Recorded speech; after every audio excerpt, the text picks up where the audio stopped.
20 tahun di bawah kepemimpinan PKS, Depok tidak ada perkembangan yang berarti. Pemilih Depok itu orang-orang rasional.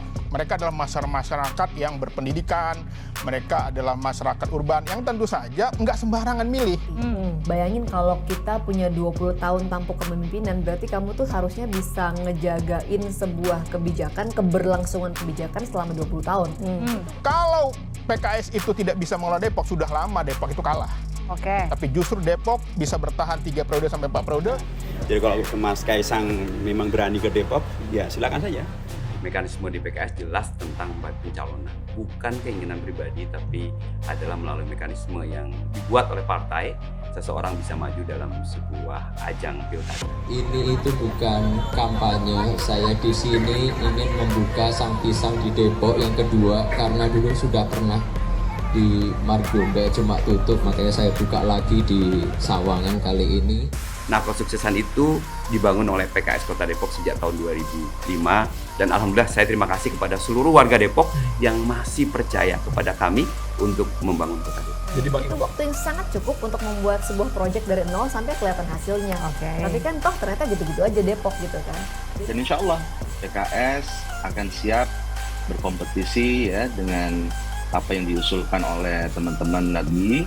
Jadi ada kegelisahan warga Depok yang kemudian dari ngobrol-ngobrol aspirasi di bawah kan teman-teman semua sering ngobrol ketemu masyarakat, muncullah nama Kaisang.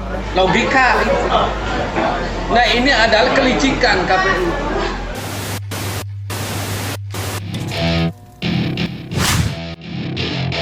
Putra presiden atau bukan putra presiden hadir di Kota Depok itu bukan hal yang menjadi concern utama. Spanduk bertuliskan calon wali kota dan lain sebagainya, kita minta pihak panitia untuk menurunkan. Beberapa presiden akan turun di Depok ya, jadi kader PKS Kota Depok harus siap-siap ya, bisa jadi koalisi ya. Siapakah nominasi kota yang why buat teman-teman yang di muka bumi ini? Oke, langsung saja kita buka. Depok! Selamat Depok mendapat kota Y karena di sana pertama kali corona muncul, pertama kali babi ngepet muncul, dan pertama kali juga ada lampu merah bersuara.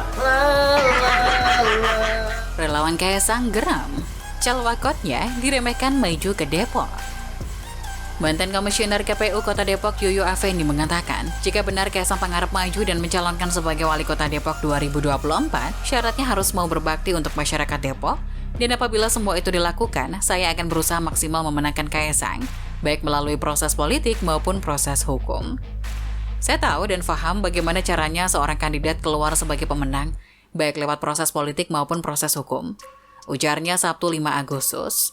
Menurutnya pada penyelenggaraan Pilkada Depok 2024 nanti, seorang calon bisa jadi pemenang jika memperoleh suara paling sedikit 500.000 suara. Angka 500.000 suara adalah angka paling aman untuk memenangi Pilkada Depok 2024, jelasnya. Dia menuturkan, mengacu kepada jumlah pemilih terdaftar pada pemilu serentak 2024 di Depok, sekitar 1,4 juta, dan jumlah pemilih yang datang ke TPS sebanyak 70% dari jumlah DPT, maka jumlah suara yang masuk sekitar 980.000 suara. Jika pilkada diikuti hanya 2 pasangan calon, maka perolehan suara terbanyaknya atau angka 50% plus satunya adalah 491.000 suara.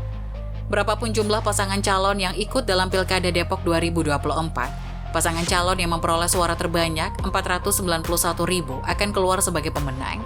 Untuk lebih amannya 500.000 suara lah, ucapnya. Dia menambahkan, seorang calon kepala daerah bisa menang lalu ditetapkan sebagai calon kepala daerah terpilih lewat proses hukum. Depok punya pengalaman calon yang kalah dalam proses politik tapi bisa menang dalam proses hukum. Saya punya catatan penting dan berharga tentang bagaimana seorang calon kepala daerah bisa menjadi pemenang lewat proses hukum, walau kalah dalam proses politik, pungkasnya. Meskipun tidak diusung partai politik, Kaisang Pangarep putra bungsu Presiden Jokowi diyakini akan tetap bisa berlaga di Pilkada Depok 2024 mendatang. 20 tahun di bawah kepemimpinan PKS, Depok tidak ada perkembangan yang berarti. Pemilih Depok itu orang-orang rasional. Mereka adalah masyarakat yang berpendidikan, mereka adalah masyarakat urban yang tentu saja nggak sembarangan milih.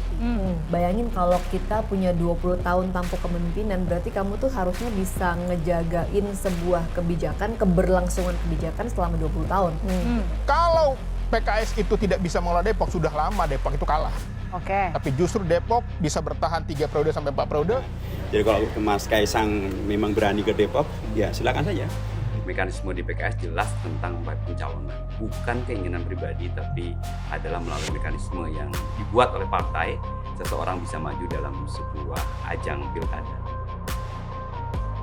Caranya, Kaisang Pangarep akan maju sebagai calon wali kota Depok melalui jalur calon independen atau jalur perseorangan.